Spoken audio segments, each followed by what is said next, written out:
Hi, my name is Amanda, and I'm on the growth management team here at Playground. Today, we're going to be talking about the part of back to school that doesn't make it onto anyone's checklist until licensing is standing at the front door.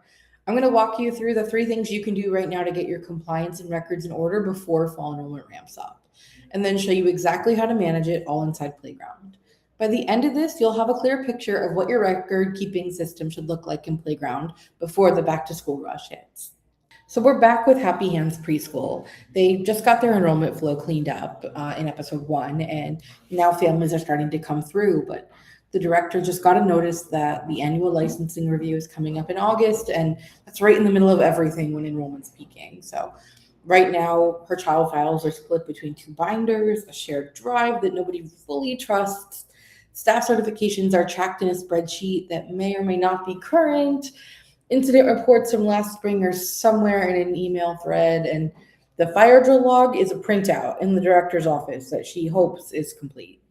The goal today is before that inspector walks in that everything is organized, findable, up to date, without spending a week just like hunting through file cabinets to get there. So tip 1, right? Know what records you're required to have and where they live. Most compliance problems don't come from missing records. They come from records that exist somewhere, but when you need them, you can't find them. For each child, that means enrollment forms, emergency contacts, authorized pickup lists, immunization records, health assessments, allergy documentation, medication authorizations, and any custody or contract restrictions. For staff, it's background checks, CPR and first aid certs, training hours, orientation paperwork, and employment records. Before you start enrolling families, do a records audit. Pull every child file, flag anything incomplete. Do the same for staff. You want to know exactly where your gaps are before your licensing reviewer does. So let's take a view at this live in Playground. I'm going to share my screen here. And if we look at Happy Hands Playground here, if I head over to my staff paperwork, I can check out where I'm keeping all their certifications. Now, those are typically going to be under file requests here. So let's say I wanted to add in a CPR training certification. I can put in CPR certification here, and then for all of my staff here, they all need to complete it. As long as I have it somewhere, I can go ahead and upload it here into the system. So I just scan it in and pick it from my computer. File requests are the easiest ones to upload directly into the system. But if the document is something you can fill out online, like an I-9 or something like that for staff, it's something that we might be able to do with our fillable PDFs.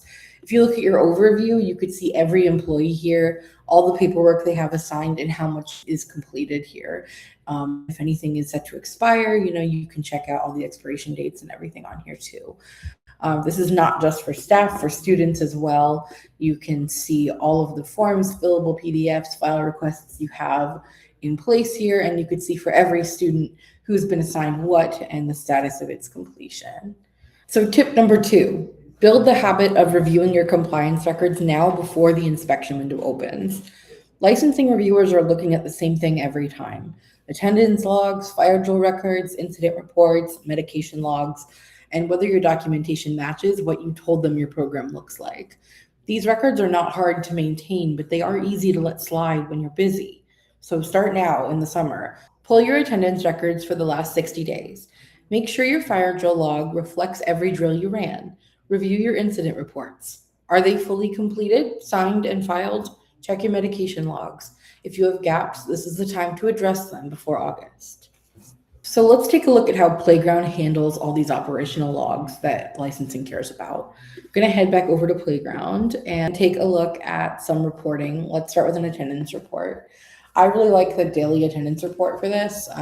So you can pull, let's say I want to do June 1st to today. I could pull every student, or I could do a classroom or a program, or just a single student's data. For this, we're just going to pull all students, and I'm going to generate my report. All right, so I can see here for all the days I selected, for all of my students, I have all the data I need for licensing, signatures, check-in times, and any other data I need. Now, I might have some additional data as an option here. So if the licensing wants additional data, we have a bunch available here for you. So that is something you guys can totally configure. And then we could also look at our feed for incidents reports. So typically, this is something that you guys can either do maybe an injury post or something like that. Some people will make a custom post. So you have a lot of control over this. If I make a custom post, I can call it an incident report here. And I can make a little form that is standardized for my program that's licensing compliant. So, like what happened, who was involved, all the things that I need to know. And I can even have this one require admin approval, put a start time in so it's time stamped, and then, of course, have a parent need to sign off on it as an acknowledgement. And as long as I make a custom post type, I can make an incident report that is standardized across Playground and reportable, because custom post types can be activity reports. So if I head back over into reporting here, I can pull a custom post report or an activity report and choose my activity that I want and report on that. So I can have a bunch of different kinds of activity reports.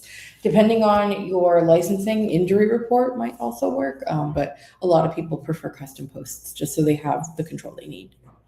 Tip number 3, track your expiring documents before they become violations. Expiring certifications and documents don't give you much warning, so you need a system that does. Before the fall, go through every staff certification and every child health document and check the dates. CPR and first aid certifications typically expire every 2 years. Background check timelines vary by state. Immunization records need to reflect current vaccination status. Create a simple tracking list, even a spreadsheet for now, with the person's name, the document type, and the expiration date. Then review it monthly. And if you're using paperwork in Playground, you can now add expiration dates and expiration date reminders in the system. So I definitely suggest you ask our support team how to do that. So let's take a look at this in Playground. We track expiration dates automatically and flag what's coming due so you don't have to. If we take a peek at student paperwork here, let's say this document here is set to expire. So I'm going to go ahead and make sure that is actually the case here with an expiration date that you can set per paperwork. I'm going to turn that on, and let's say this expires a year after submission here. So that's set up to expire 1 year after the family fills it out. And then I can set up expiration reminders in here, and I could set up multiple reminders, 30, 60, 90 days before expiration. So the family is consistently reminded to come in and recomplete this before it's expired. And I can also CC my staff here. So if I have an admin team in here, just make them know, hey, this is coming due and they're going to need to fill it out again. So the family will automatically be notified if this is set up this way. But if I'm in here and I see a bunch of people haven't even completed it yet, I can also just highlight everyone and just send them a reminder to complete it, and they would all get an email to do so. If you take a peek at reporting, we have a expired staff and student document report. So if I look at expired student documents here and I generate this will show me all the paperwork that has already expired. So I don't think there's any in my system right now, which is a good thing because I'm super compliant.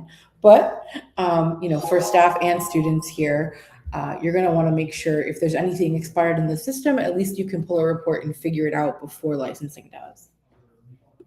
Compliance is one of those things that feels urgent in a crisis and invisible when it's working.